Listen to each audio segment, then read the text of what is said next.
Okay, so this is how business school scholarships work, and I feel positioned to talk about this because I got over $1 million in scholarship money. Fun fact.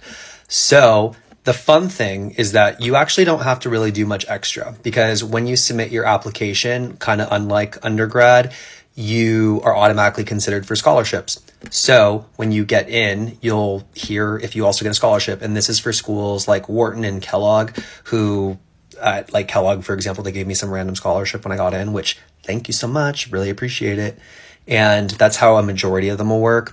I applied to 8 of my schools through something called the consortium, which is essentially a common application for folks who have demonstrated commitment to Black and Hispanic communities in the United States. So not everyone's eligible to apply, but you should look into it if you are, because when you apply to schools through the consortium, you are considered for their consortium fellowship. So I got that for 6 of the 8 schools that I applied to that way. And that's like full tuition. So really, really appreciated that and would have been clutch had I not chosen HBS, who's not a part of the consortium. But then lastly, there are schools like Harvard Business School and Stanford Graduate School of Business. Both I got into, but both of them actually do not do scholarships. So they only do need-based financial aid, which they calculate how much you get based on their own algorithm and their own calculations. And I did not get the same amount for both of them. So they're going to have to handle that with you separately if you go to one of those schools.